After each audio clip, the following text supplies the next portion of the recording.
Gentleman from California, Mr. Sherman. Gentleman is recognized for 2 minutes. Let me set the record straight, particularly with regard to the comments of Mr. Dreyer from California. The TARP bill is the one that provided the bailouts. It contained highly ineffectual, giant loophole containing limits on executive compensation. Not surprisingly, those provisions did not prevent the outrageous AIG bonuses, nor do they prevent million-dollar-a-month salaries. It is the TARP bill which should have limited and pretended to limit executive compensation to those who got money from the TARP bill. The gentleman from California voted for the TARP bill, as I understand it. I voted against it twice. Then in January, we considered a bill that had little or nothing to do with the TARP bailout. It thankfully included some effort to control bonuses.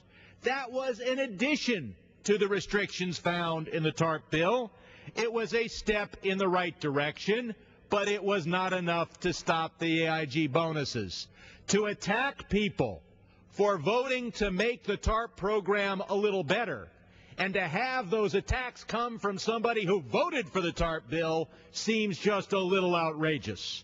But what about the bill we're going to consider today?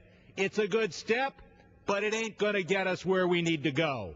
Because the bill we will consider today allows for $500,000 salaries, $1 million a month salaries, without any taxation, without any limitation, without any effect from this legislation, just as those $1 million a month salaries were unaffected by the TARP bill and by the stimulus bill. We need to come to this floor next week and improve the bill that I hope we pass today to deal with all executive compensation, not just bonuses. Because if you think people are angry today at the AIG bonuses, you see how angry they get when we tell them we've solved the problem, and then they find out that some people at bailed out firms are getting $500,000 a month salaries. And then because they couldn't get bonuses, they went to the employer and said, well, better make it $1 million a month. We've got to deal with the entire compensation package. The bill we'll consider today also allows unlimited commissions. Now, you could argue that maybe certain commissions shouldn't be limited. But if you don't define the word commission, you can be sure everybody on Wall Street will rename what would have been a bonus into a commission, and it will not be taxed under the bill we're going to deal with today. Finally, the bill we're going to deal with today deals only... I'll ask for another 30 seconds. Minute. Thank you. Gentleman is recognized for an additional minute. I thank the gentlelady. Finally, the bill we're going to deal with today deals only with executives of firms that have received capital infusions of over $5 billion. That means that they got $5 billion and they sold the Treasury their preferred stock. Well, that's the way we did business last year. Now Treasury is about to stop buying preferred stock. They're going to start buying toxic assets.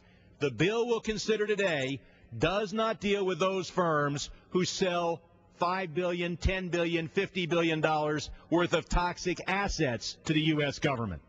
So we have to deal with the bailed out firms that get over $5 billion, whether they get it for toxic assets or whether they get it for preferred stock. We have to deal with salaries. We have to deal with commissions. We have to deal with employee of the week bonus payments or prize payments. We have to deal with all aspects of compensation.